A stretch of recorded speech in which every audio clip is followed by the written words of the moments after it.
bill, and we asked the Minister of Finance, Attorney General, and the committee to harmonize. Can we get a report of harmonization? But as we get the report of harmonization, our clogging machines are working. We are going to have a printout for the last session, and it will be on the print media.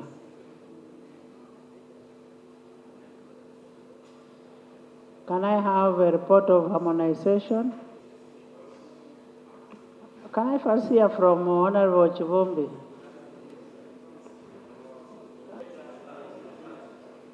Right Honorable Chair, Right Honorable Speaker, thank you for this opportunity. I think, in my humble view, the Chair has a position. No, did you harmonize? What Chair, I want to find out. We did not. You didn't? At a committee level. We did not agree. The government came and we met them. The committee went into its own meeting after government had left, and there remained one issue, which is very simple, which we can flash out and pass this bill. And God. And that one issue is only on the definition of interest. Because, Right Honorable Speaker, if you permit me to speak about why we still hold a very strong opinion on a definition of interest, is that essentially, Right Honorable Speaker, interest under Islamic banking is riba. The core principle of Islamic banking is on a basis that it is charitable, that it goes to help the disadvantaged to leverage their position. And in the whole transaction, there is nothing like profit. Even there is no interest or income to tax under Islamic banking financing. Now, the framers of this bill simply didn't interrogate, even if any of us who have iPad Google, which I can ask all members who want to contribute to Google, that just put Google meaning of riba. Even Google will give you the definition of riba. And it goes ahead to define what riba is in the Google definition. It simply means the differences in Islamic banking is that if I'm going to, first of all, Islamic banking is not speculative. It has a quid pro quo. If you are going to give me money, Right Honorable Speaker, bank to give me money to buy a car, the bank will buy a car in its own name. That's why in the stamp duty exercise bill, we never put a tax when the bank is registering that car, because there is no actual ownership, it's in a trust. Now, when I'm paying back, let me say 100 million, I'm supposed to pay back 100 million. The only difference can be is in the transaction fees that are involved, which we call markups. In the whole transaction, it's against the Quranic teaching to assume there will be excess money above the markup cost, and there is no income in that transaction. So it's just minimal pay for fees to process, to transact and complete that transaction. Now, the framers of the Income Act look for income, and therefore they assume there is a profit, and therefore it will attract a tax. That's why in the position of the committee, which I strongly believe is the right interpretation of the law under Sharia, is that where there is interest, we replace it with mark up. Because the moment we manage the world outside here, the moment a very good intention will be decampaigned on a basis that is against the teachings of Islam or against the Sharia law. And therefore, and that is Right Honorable Speaker Attorney General, all the witnesses that came before our parliament, Uganda Muslim Supreme Council, the Muslim Lawyers Association, that all appeared, were almost agreeable to other things, but they voiced concern with that issue. That's why, and it's at the core of what is called Islamic banking. Not to go into those murky waters, we request government this time, this is a very noble cause, long overdue, to agree with our position. And where there is interest, we put markup. That will simply address that issue. In our humble view, that's a contentious issue. I've been speaking to many of my colleagues who are Muslims in this parliament to sell your position, but it seems like it's unsellable because it will offend the Quran. It's that serious.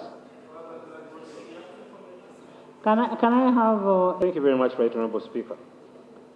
Right Honourable Speaker, we are not writing a religious law. No, listen. No, it's a submission.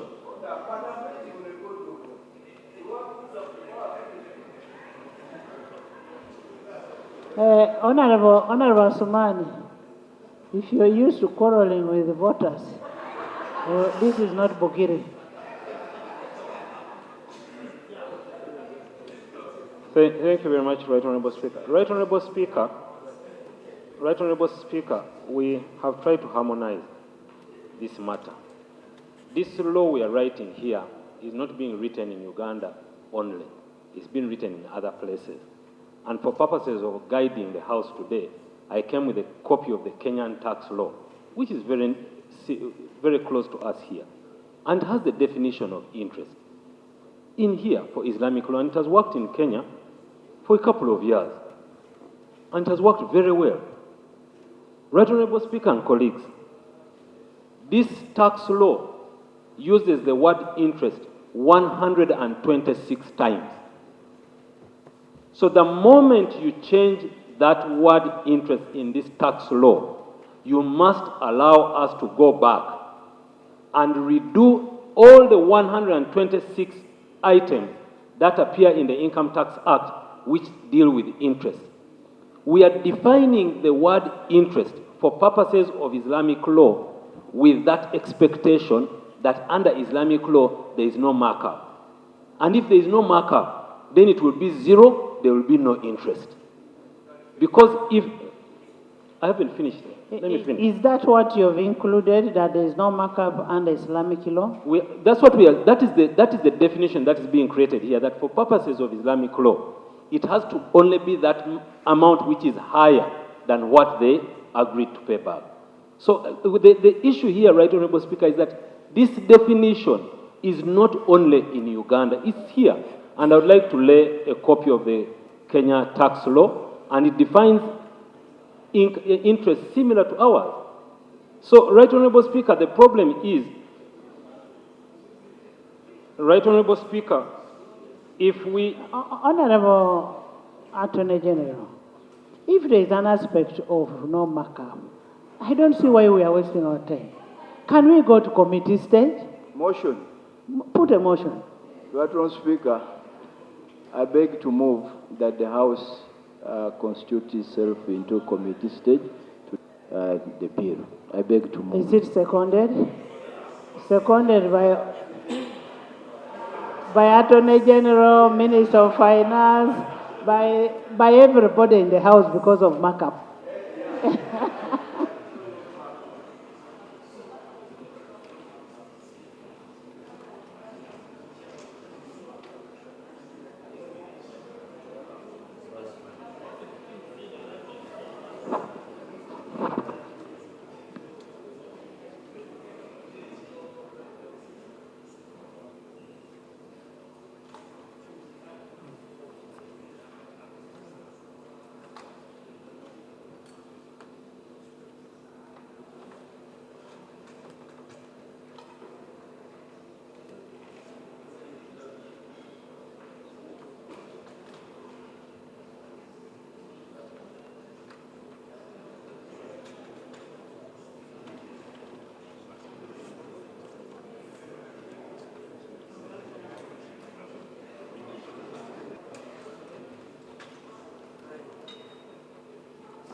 The Income Tax Amendment Number 2 Bill 2023, Bills Committee stage.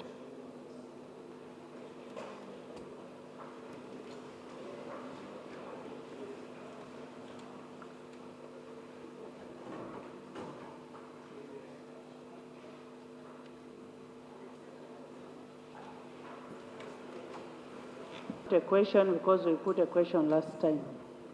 So we're supposed to be at committee stage, and that's why I have not put a question, and the quorum was determined.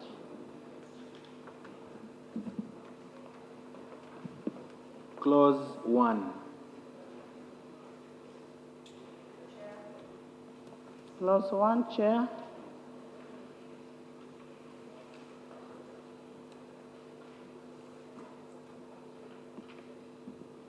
Right Honourable Speaker, Clause 1 has no amendments.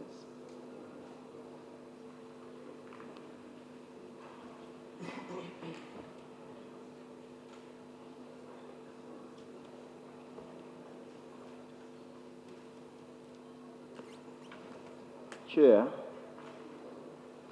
Clause 1 is where we are seeking the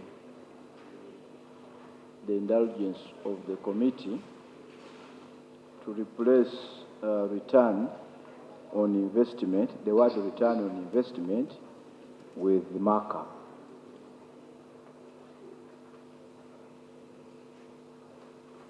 Yes, that's where we are seeking the indulgence, so that the other aspects remain consequential.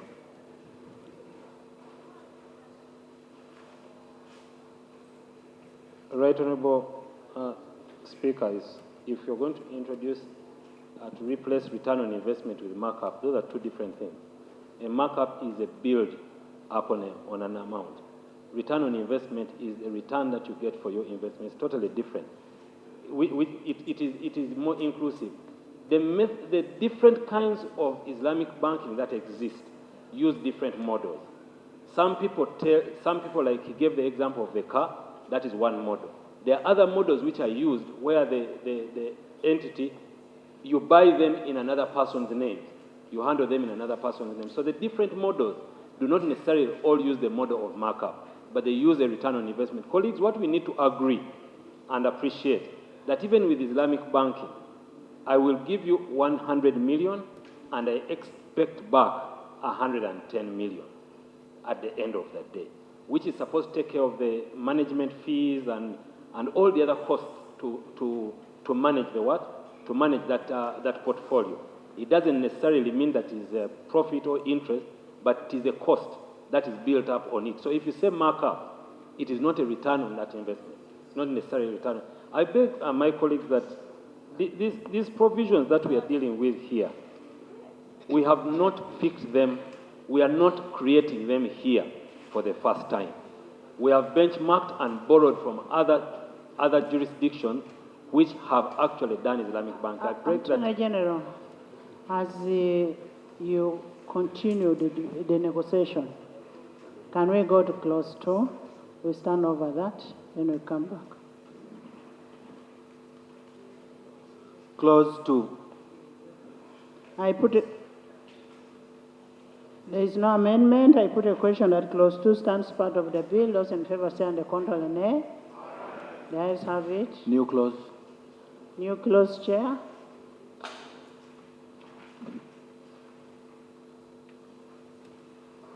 You don't have. Right Honourable Speaker, colleagues, there are no amendments in the next clause.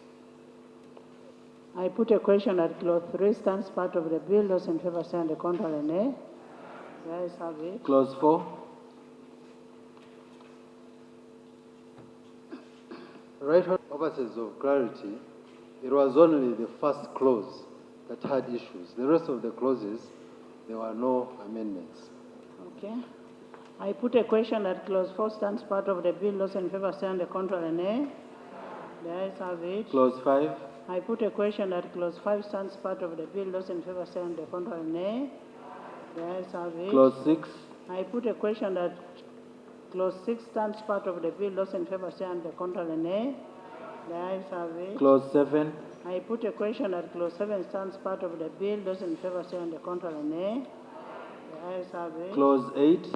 I put a question that clause 8 stands part of the bill. Those in favor say on the contrary, nay.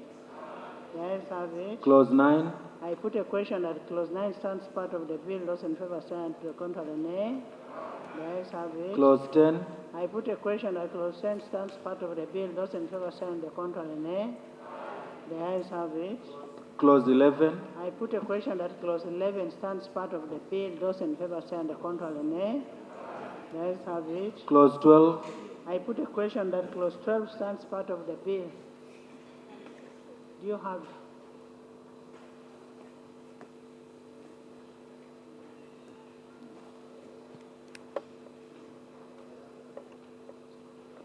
Clause 12. Clause 12, Chair.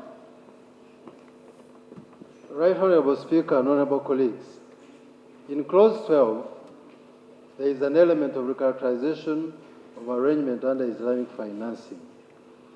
And the committee observed the following.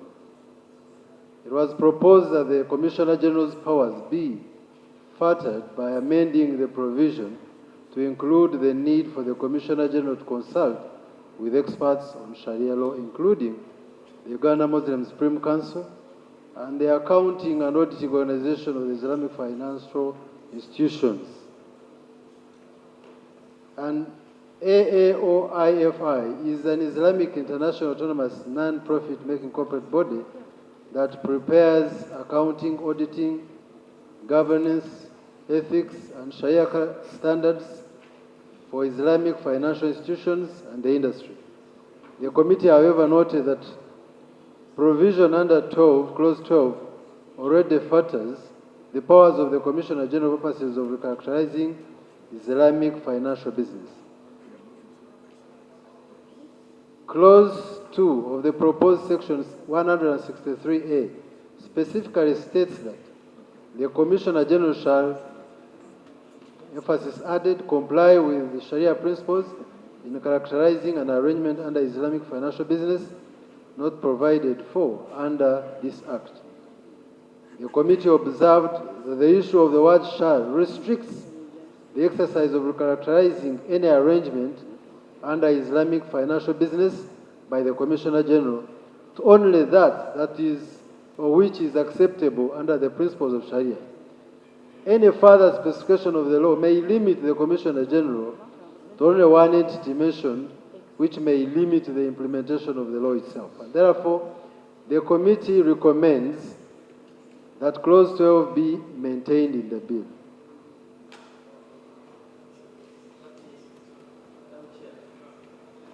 You said, as you said before, there is no amendment. I put a question that clause 12 stands part of the bill. Those in favor say on the contrary, nay. The ayes have it. There is no amendment. He talked about consultation of Uganda Muslim Supreme Council alone, but you should accept that now there would be an amendment any other leadership of Islamic faith in Uganda, because you know that we have two. There are two muftis in this country, by the way. Can we No, do he some amendment just of that? made an observation. Okay. Yes. But it's very important. Clause 13. I put stands part of the bill. Those in favor say on the contrary, nay. The ayes have it. Title. Clause 1. Clause 1. Clause 1, the amended position. Agreed position. Chair, clause 1. Hajat, in the Sharia law, when the Hajis are talking, the Hajj are secret. So we delegated the Hajj to talk. Chair, that's the correct position of Sharia. That's the correct position. And I want to thank you for appreciating that, Chair. The very correct position. Chair, I really want to seek the indulgence of the committee and the learned Attorney General that we consider, because you see, learned Attorney General, you are giving examples across the region and other parts. There are two things we need to appreciate. The Honorable Mwanga Chivumbi was explaining that you see, when you are talking about Islamic banking, and you are looking at collecting taxes, the two are completely incompatible. Even the examples you cite of Kenya and everywhere, they are not taxing Islamic banking. They are not taxes. Now, Saudi Arabia and the others, the challenge we have here is that we want to look at Islamic banking as a source of taxes. And that is where the problem is. So we want to kindly beg you. And you see, we must be very careful not to use clawback clauses in this piece of legislation, where you are giving with one hand and taking away with another. It's really going to, if you really want to help the community, and just for information purposes, Islamic banking is not about Muslims. When this service is eventually rolled out there, the banks that are going to be providing this service are not going to ask for your faith for you to access it. I think it's also important to state that and put it in context. We are looking at a service available to everybody. Just like when this country goes to borrow in the Islamic world, they don't do so because it's an Islamic country. They don't do so because it's an Islamic country. We may be a member of OIC, but we are not necessarily an Islamic country. Therefore, I want to beseech you, Chair, Minister and Learned Attorney General, that wherever the word interest appears in this committee, in this bill, we replace it with markup. As simple as that.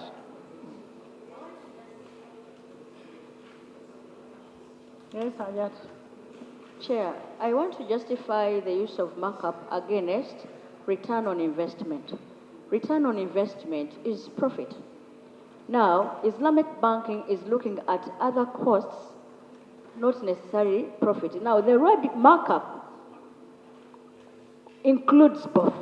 The word markup will include other costs that could be added, operational costs, would also include if there is any profit anyway, which is not meant to be there. But when you use return on investment, you are speaking to profit, which is not meant to be there. Islamic banking presupposes that you are loaning the person money to help him go out of a situation, therefore not look up to making profit.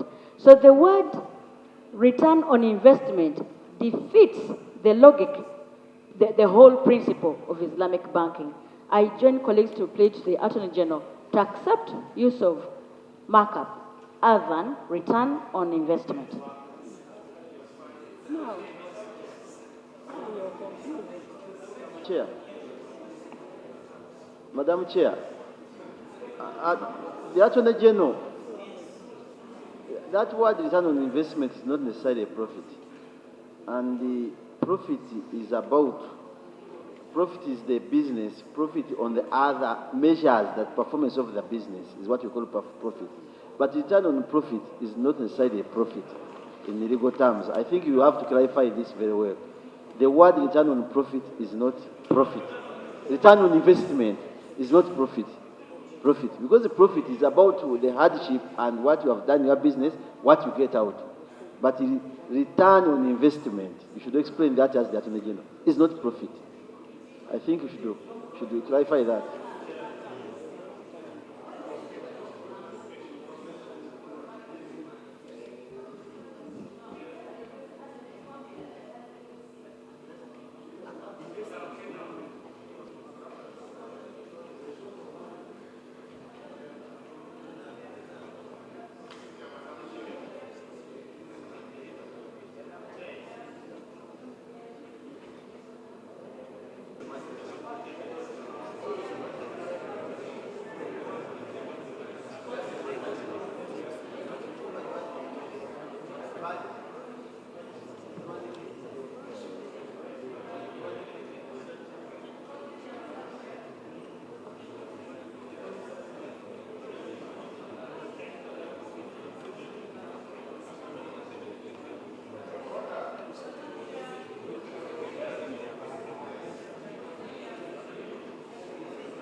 Honorable, can I have silence?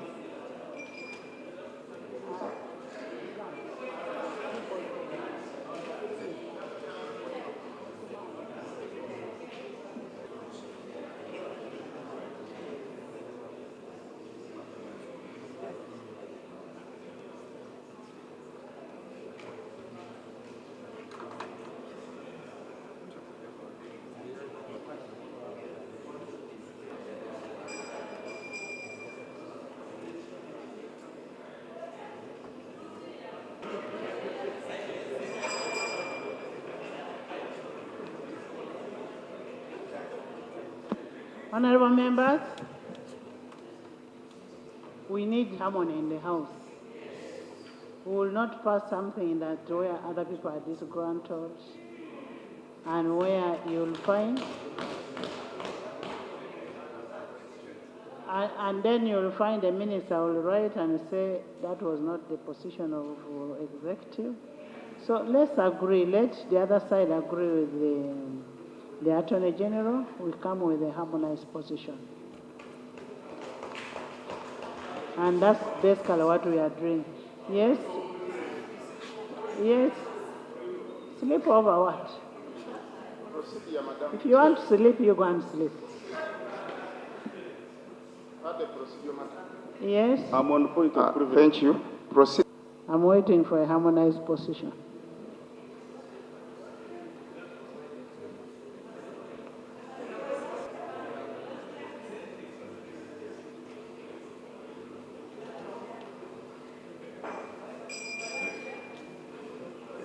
The clause that we are looking at, when you look at the amendment under clause 1, and Aisha, I want you to listen to this.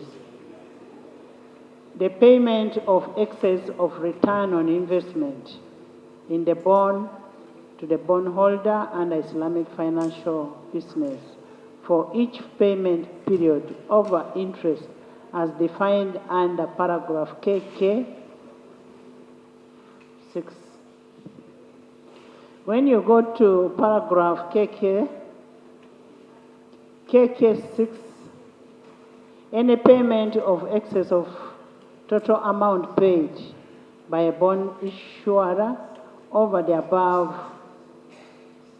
the amount received from the bondholder and Islamic financial services for each payment period, calculated at a rate not exceeding a rate determined by the central bank, does not include dividends, or a partner's share of partnership income derived from partnership arrangement and Islamic financial businesses.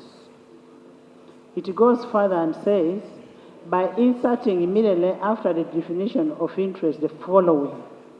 Now that's where it brings in Islamic banking. Immediately after the word is interest, it says Islamic financial business means financial business undertaken by a person that shall conform to Sharia principles and includes a business of receiving property into profit sharing investment accounts, or for managing such accounts. Now, you are replacing the interest with the Sharia law. Okay? Any other business of a person which involves or is intended to involve the entry into one or more contracts under the Sharia and otherwise carried out or purported to be carried out in accordance with the Sharia principles, including equity or partnership financing, lease-based financing, sale-based financing, currency exchange contract, or fee-based activity. Now, this is what we have been arguing. The law should be read interchangeably. You don't read only one section and say, that is enough. They've defined what interest is, and they have defined what Islamic banking is. Are we together, Hajat? Yes, Chair, we are together. But the problem stems from the very first one, which you read, the very first clause. On the return on the investment. return on investment. The For- rest of the clauses flow very well. Flow very well. So you want return on investment to be replaced with a markup. Yes, Chair.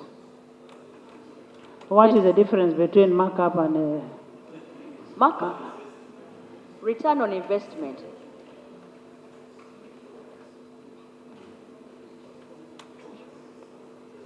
Chair, return on investment is a profit. no?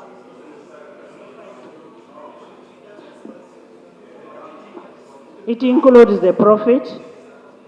It includes the profit.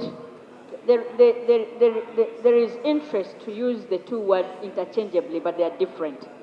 Markup includes operational costs and return on investment.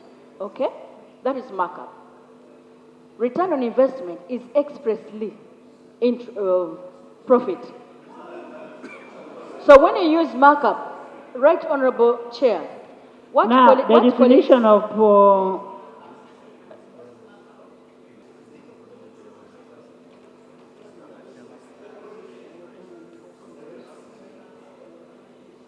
markup shows how much more a company's selling price is than the amount the item costs in a company. That is that. In general, the higher the markup, the more revenue the company makes. That is the markup. Thank you, Right Honorable Chair. Wait, I'm still giving you return on investment. If you could allow me to interpret that. Okay. Markup includes selling costs in total after adding operational costs, and what you want to gain as a company, your return. So it's a selling price in total inclusive of operational costs and the return on investment. That's a markup, and that's how I understand it, and that's how we have interpreted it. Then you can help us get the return on investment, which I understand to be a profit. And, colleagues, I want to bring you to the attention of the words Honorable Mwanga Chivumbi brought to our attention initially, that the whole essence of Islamic banking is to be able to help someone to get out of a situation. First of all, the return on investment is calculated by dividing the profit earned on the investment by the cost of that investment.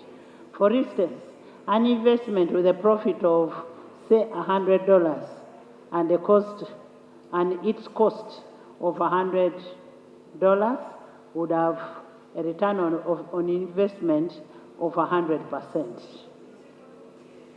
If your cost of operation was $100 and you make a profit equivalent to what you invested, that is what they call a return on investment. Yes. Thank you, Chair. You just emphasized what I said. A return investment is getting a summation of every money that you have invested in the business and be able to calculate what you want to get out of it. That's a return on investment. And Islamic banking does not envisage a situation that you will invest money to make a gain, the organization to make a gain.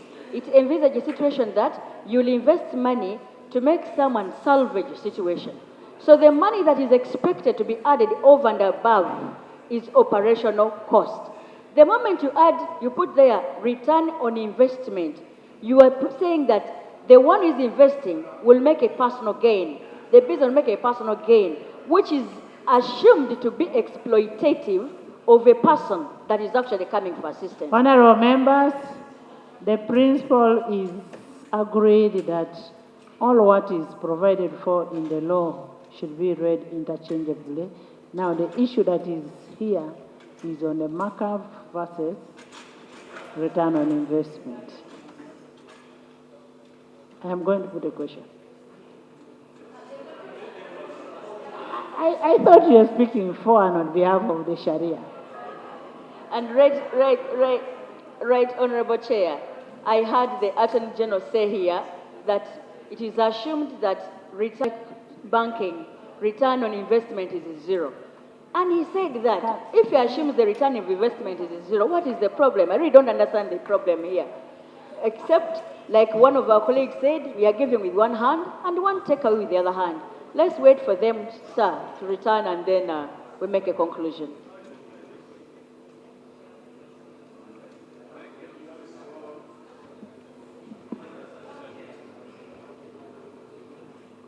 Honorable members, we still have another bill we need to finalize. Madam Chair. Madam Chair. Yeah, Madam Chair, thank you very much. You have well said that we still have another important and we have been waiting for it. And last time we gave the Attorney General and the team time to go and reconcile. I can now see them coming back, hoping that they will help this Parliament with the agreed position that must make us move forward. Madam Chair, thank you. Honorable members, I don't even see any problem with that clause. It's just for trying to practice democracy.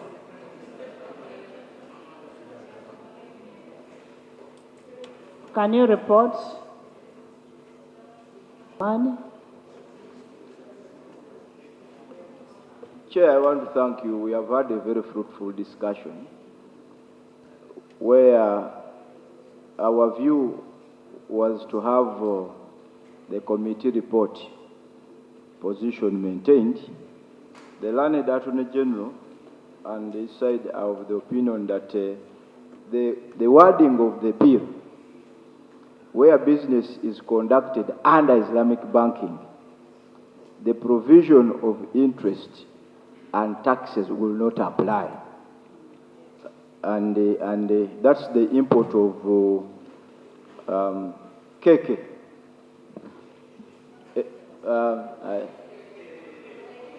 KK.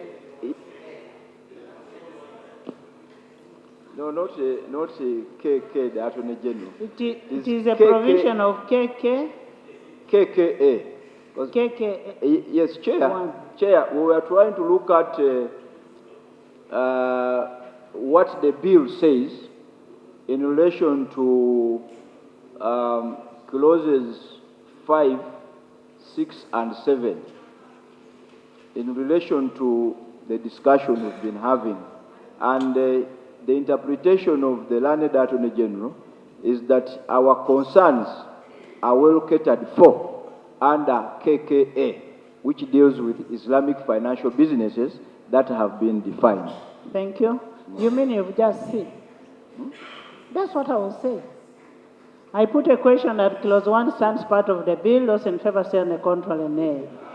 The ayes have it. Title. I put a question that the title stands part of the bill. Those in favor say on the contrary, nay. The ayes have it. Motion for resumption of the House. Madam Chair, I beg to move that the House do resume and the committee of the whole House reports thereto. The ayes have it.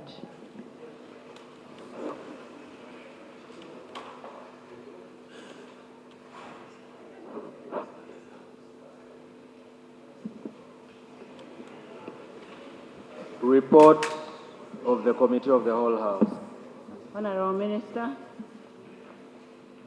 Madam Speaker, I beg to report that the Committee of the whole House has considered the bill entitled the Income Tax Amendment Bill number 2, 2023 and passed it with no amendments. Motion for adoption of the report of the Committee of the Whole House. Minister.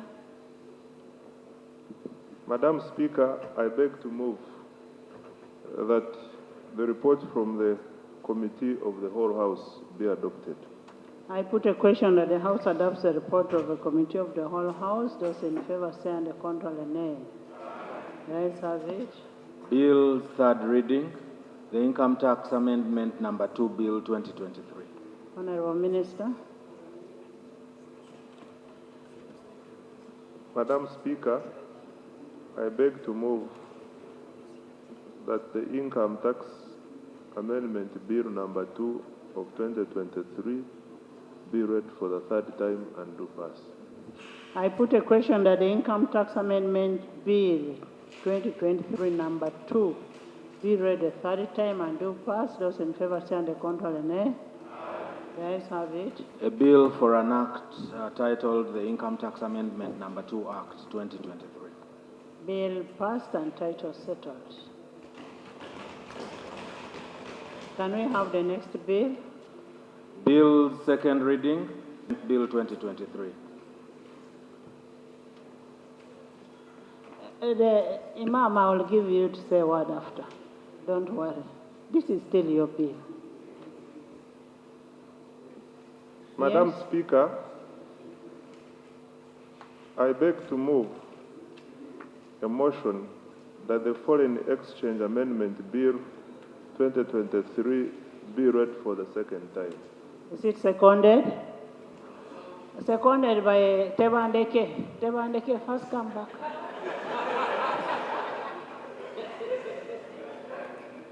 Tebandeke, Honorable Moma, Honorable Jara, Linda.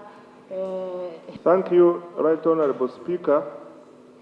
Right Honorable Speaker, the bill seeks to amend the Foreign Exchange Act of 2004 to provide for the enhancement of the minimum capital requirements to carry on foreign exchange business, the use of technology in operations and charging the administrative penalties, the strengthening of the vetting requirements, and the harmonization of the regulatory regime pertaining the foreign exchange bureaus and the money remittance companies with the East African Community region. Madam Speaker, I submit. Thank you, Honorable Chivumbi. Did you have any? Speaker, the time limited for this bill and the urgency was very, but there are three takeaways which in your indulgence you will address. One of them is because of time I can't fault a committee for elaborate consultation. But the second issue regards in transfer fees. You know, when we were making this bill, Right Honorable Speaker, Forex bureaus are one of the low-hanging fruits for which so many of our local people pay. The minimum capital now required will be 50 million to operate a Forex bureau. But if you are going to transfer both local and foreign investors, but when it comes to participating in the transfers, the cost will be 200 million, both local and foreign. Now, we have to be very careful as we make this law that we don't outcompete, that the foreign people don't completely wipe away our local people.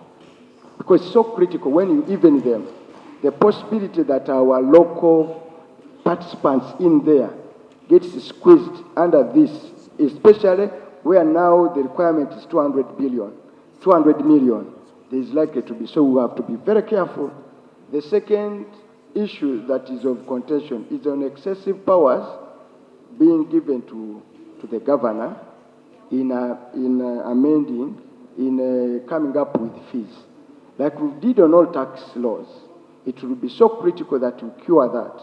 And at some stage, because there's no minority report, at some stage, that those instruments be approved by Parliament. Because you are talking about fees, if not well handled, threaten the very participation of our local people. And you find the governor can also abuse his powers. Yeah, these powers can be excessive under those circumstances. So those are three issues, two issues that we need to carefully, as Parliament, address whether the law we enact does not eliminate the local participant in this trade. It's 10%. They noted it is 10% of our GDP. Our GDP, 10% of the transactions are in that sector. Do our people continue to have a niche in it, or by amending it and raising this bar so high, we are eliminating them? With those concerns. So for now, we don't have amendments until we come up with those amendments, both in Bank of Uganda and then. If Parliament deems it so under your own guidance, we can cure those things without so using much BOU. controversy. Yes. I beg for your So we don't have any amendments for this case. Thank you. Can we move a motion? Move a motion. Right, Honorable Chair, Honorable Isa to indict me that I didn't do my work. I did my work, but we have had only one day to look at. Honorable, stop blackmailing my very able And you know he's my minister. voter. So I'm And careful you're a when I voter. lose confidence of my voter. A voter. Now, voter, can you move a motion that we go to next week? Thank you, Right Honorable Chair. I was about to raise for a point of order. I thought Honorable Mwanga was not in order to come here and simply talk, yet he had the right to propose an amendment. He didn't utilize that opportunity to make proposals to us. That said, Chair, I hereby move a motion that we move to committee stage to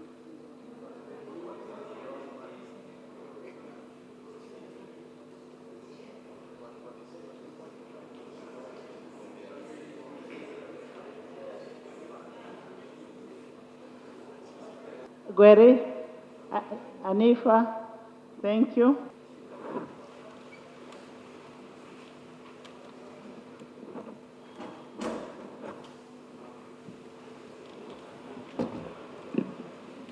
Clause 1.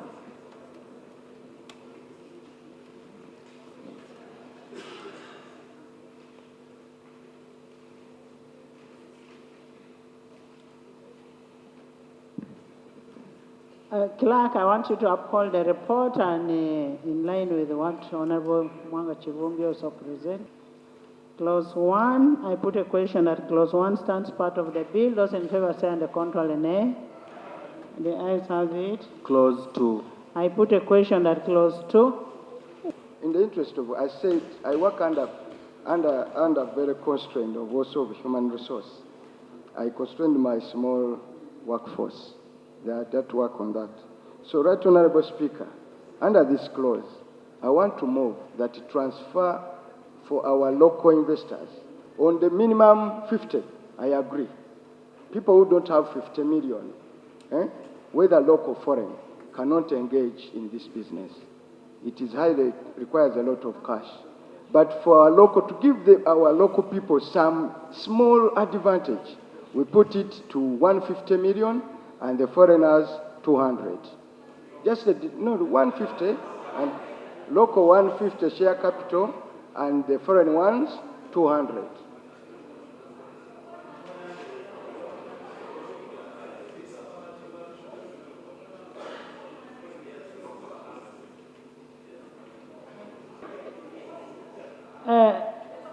Minister. Madam Speaker, Chair, the law we are debating under the proposal is trying to bring, I don't see how it comes in. The law defines a forex bureau. Minimum capital requirements for forex bureaus and money remittances. So we cannot now begin bringing in a forex bureau which is owned locally and a forex bureau which is owned. We can't. These are companies. Honorable members, is that part of the object? How will you know that when I go to a forex bureau, this one is operated by a local person and a foreigner? Can we hear from the chair? Madam Chair and honorable colleagues, during our interface with the stakeholders, we realized and we got information that when this attempt was made to regularize betting, sports betting and the law around that, we had issues and it did not take off. So that's why we said, particularly when we are addressing this, it is double-edged in the sense that we are trying also to address issues of money laundering. And we shouldn't try to bring it low, yet our locals, even if they're operating, their businesses can be used for money laundering. And 200 million, in our opinion, as a committee, we think it is not so big, given the amounts that they use. Because, the difference here is we're talking about forex bureaus and remittance of money or money transfers to other countries. And we think by the time you're at that level, you should be having that capacity.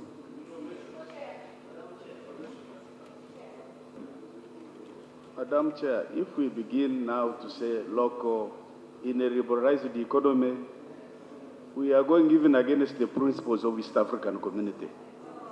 Yes. So I would suggest we don't go that way. I'm giving information, Honorable Chair. We should not go that way. We are going to contradict the principles of the integration of East African community and even the principles of running a liberalized economy. Additionally, Madam Chair. Honorable members, let's not create a scenario where we have people hide behind being locals when they are foreigners. Let's make a law for everybody who is here. Yes. Madam Chair, I want to make this point that this is a player. These are players in the financial sector space. We have banks there. Some are domestically owned, others are foreign owned. Capital is capital to these banks. We have insurance players in the same industry. Their capital is capital, whether foreign or domestically owned. And also, the point you have just made, Madam Chair, we risk creating a window where people are going to start hiding under domestic when they are foreign. And also, when we talk about local, in the current laws, we define local to mean East African. There is a risk that we may tamper with the harmonization of the ESC community. Madam Chair, I want to invite colleagues really to... Honorable members, I wanted to find out from the minister the minimum capital that is charged to the commercial banks. Does it differentiate the local and foreign? For instance, if you're looking at Centenary Bank, which is local, and Standard Chartered, do they charge different? Madam Chair, the capital requirements in commercial banks is defined by tiers. If you are tier 1, you are charged a certain minimum capital requirement. Regardless of where you come from? Honorable members, I put a question that clause 2 stands part of the bill. Those in favor say on the contrary, nay. The ayes have it. Clause 3. I put a question that clause 3 stands part of the bill. Those in favor say on the contrary, nay. The ayes have it. Question that clause 4 stands part of the bill. Those in favor say on the contrary, nay. The ayes have it. Clause 5. I put a question that clause 5 stands part of the bill. Those in favor say on the contrary, nay. The ayes have it. Clause 6. I put a question that clause 6 stands part of the bill. Those in favor say on the contrary, nay. The ayes have it. Clause 7. I put a question that clause 7 stands part of the bill. Those in favor say on the contrary, nay.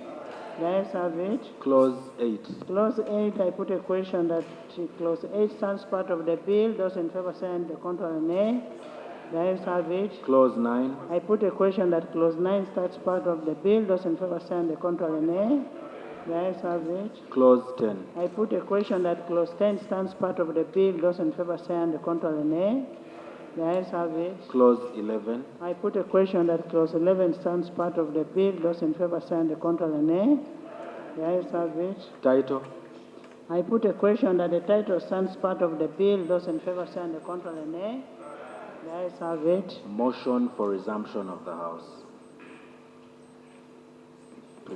I put a question that the House resumes and the Committee of the whole House resumes there too. Those in favor say and the contrary nay. The ayes have it.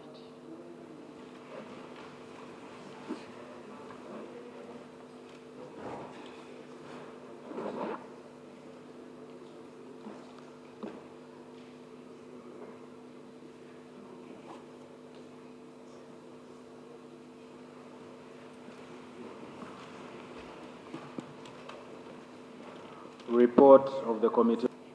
Honorable Minister. Right Honorable Speaker, I beg to report that the Committee of the whole House has considered the bill entitled the Foreign Exchange Amendment Bill 2023 and passed it with no amendments. Thank you. Motion for adoption of the report of the Committee of the whole House. Honorable Minister. Madam Speaker, I beg to move a motion that the report from the Committee of the whole House be adopted. I put a question that the House adopts the report of the Committee of the whole House. Those in favor say and the contrary nay. The ayes have it. Bill's third reading, the Foreign Exchange Amendment Bill 2023. Honorable Minister. Right Honorable Speaker and Honorable colleagues, I beg to move that the Foreign Exchange Amendment Bill 2023 be read for the third time and do pass. I put a question that the Foreign Exchange Amendment Bill 2023 be read a third time and do pass. Those in favor say and the contrary nay. The ayes have it. A bill for an act titled the Foreign Exchange Amendment Act 2023.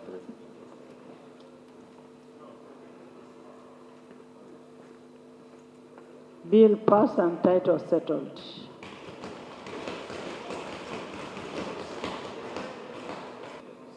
Can I hear from Honorable Chivu? Where is it?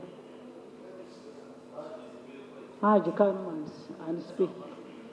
Right Honorable Speaker, we thank you for this opportunity. Right Honorable Speaker, I have just a small word. One. First of all, I think, I represent a constituency which is called the Mecca of Islam in Uganda. Butambala is the Mecca of Muslims in Uganda. And Chibuli is the headquarter. It's Medina something. Why are you removing Old Kampala? No, Old Kampala is the headquarter.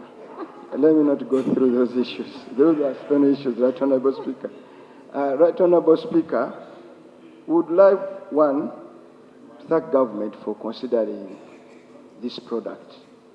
In our humble way, it has been long overdue. Secondly, our humble view is to appeal to allay the fears of the broader society in Uganda. We know the back and forth of so many centers of power that may feel a level of discomfort with Islamic banking. Islamic banking is not for Muslims. It will go to the poorest, the poor of our community. And it will help people irrespective of their religious background. Therefore, we want to appeal to those powerful centers to give it a chance, to give it an opportunity to thrive, because it will address a key gap in access to affordable, cheap sources of financing business in this country. Even when you go to microfinance, when you even go to Myoga, the interest is still 15%, 11%. It's still very expensive money. World over, capital is around 3%, 4%, 2%. Our people can't compete at a global level if we are still charging interest of 19, 20 plus.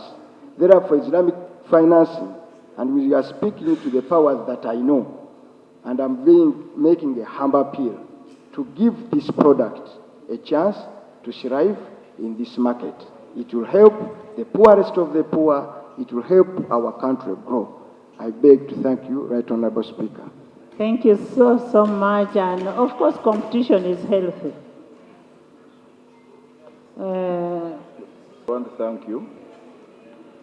and on behalf of the Muslim Parliamentary Caucus, where Right Honourable Speaker, you are an associate member, we want to thank you so much for guiding this House to this historical piece of legislation. And I want to, in a special way, thank the committee, Minister for Finance, my brother, the learned Attorney General. We have had a very fruitful discussions, but as I said, all for the good of the country. And Right Honourable Speaker, just to emphasize, Islamic banking is not intended to Islamize this country. In any case, our constitution is very clear. We are a secular country. I say so because of the fears and worries we have, even including you, Right Honourable Speaker, which I am privy to. So we want to, and I have made this point before, that Islamic banking is for everybody. Honorable, now may want to seek for a Thank you so much. And I also would like to appreciate our brothers, one from the making of Muslims in Butambara and our leader here. I just want to clear my mind about the Sharia law because it is always connected to this. And I think even the people who were fearing to bring this was fearing that Sharia law. Can you shed some light on this Sharia law? Honorable, I'm going to organize for a session for people to understand the operation of this, such that when you go to the constituencies, you're able to explain ably. So let's have a session, finance, arrange for a session. Right Honourable Speaker, when I was as an associate member of the Muslim Parliamentary Caucus, you were busy somewhere, but let it go on record that you presided over Parliament that passed a law that introduced Islamic banking and financing. Let it go on record. Yes, I'm an associate member. My husband is a Muslim. Yes, and I'm a Catholic. Yes, you are an associate member, and a proud one, by the way, a proud one. Right Honourable Speaker, finally, is again to give information. When the world was facing economic depression, some of the countries that survived this economic depression, like Malaysia, Indonesia, and others, are countries that have inculcated aspects of Islamic banking in their economies. So it's important that we are comforted.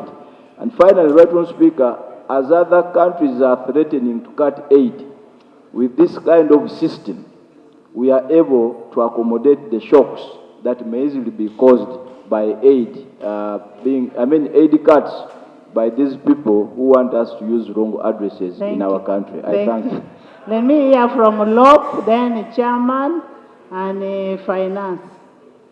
Honorable Mpuga Matthias, you're most welcome. We missed you. Thank you, Madam Speaker. I also want to thank you, Madam Speaker. I was here, and the Muslims, when you get out of here, try to call Honorable Sebagala. Madam Speaker, I remember when he was always sitting in that corner, he was fighting hard about the Islamic banking. And of course, with I'm just making a comment, and I'm about to conclude. So, we want to thank you. The only prayer we make is the usual one we made before, that after, kindly, don't bring it back. We have made enough consultations. Madam Speaker sat here, you went behind, and everything has gone well. Thank you. Our prayer is to see the President assent, and this law becomes effective, as the Honourable Member stated. Thank you, Madam. And for me, my special thanks really go to government for bringing this law timely. Yes, Chair. Right Honourable Professor, Speaker, first wait. thank you so much. I would like to take this opportunity to thank you and the honourable colleagues and my Minister for Finance, but most especially the members of the Finance Committee. Right Honourable Speaker, for me as the leader of this team, as the chairperson, these were our maiden reports, and in a record time. So I wouldn't fail to underscore the performance of the team, of the Finance Committee, having reported as required by you, the Right Honorable Speaker. Thank you so much. Thank you so much, members of the You showed that you can perform very well. So I want the income tax amendment bill on Thursday in the House. And then the tax procedures should be brought to the House next Thursday. And all the regulations that are with you. Thank you. Item 6. Let the minister first. Thank you, Madam Speaker, for the opportunity. Let me start by thanking you for having processed these bills in the record time of less than 2 weeks. I want to take this opportunity to congratulate the chairperson of the Finance Committee for his maiden assignment. I've been telling him that in the Finance Committee, you come there to work, and whenever you are called upon, you must work. He has proved that he is up to the task, and I want to really congratulate him. Thank you. For this. Madam Speaker, I want to thank the Attorney General. His participation in these bills makes our life easy at Ministry of Finance. Thank you. And you can see how he really stepped in to really help us. I want to thank government led by His Excellency Yoweri Kaguta Museveni. He is the man behind all this we do, and is the one who has been pushing us to regularize Islamic banking. I really want to thank him and the Prime Minister, of course, Majegere, for her able leadership, and all our cabinet colleagues who are here, particularly my colleague from the Ministry, Honorable Anita, whom we sit with in the top management to discuss these things. Madam Chair, I cannot fail to thank my counterpart, the Shadow Minister of Finance, and the leader of opposition for their support always. I know we normally start with a lot of back and forth, but we eventually harmonize for the good of this country. I want to really thank you so much. Thank you so much, honorable members, and thank you for this so many bills. I want to thank government for bringing the Islamic banking law timely.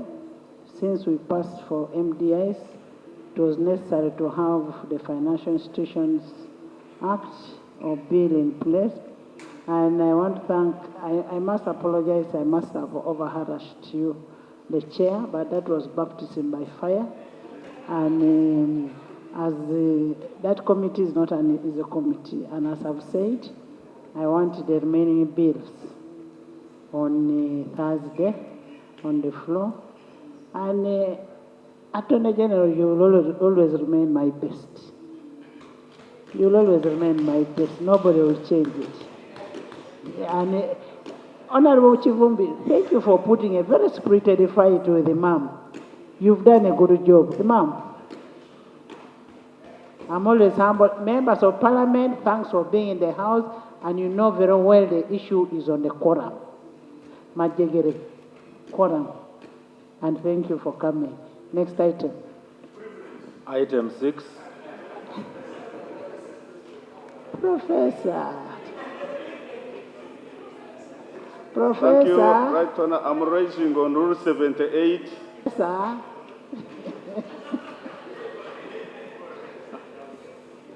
Madam Speaker, as we embrace Islamic banking, which takes care of issues of interest and exploitation, many consumers in this country are complaining on how telecom companies are cheating them, on issues of expired bundles, issues of callback tune payments to artists.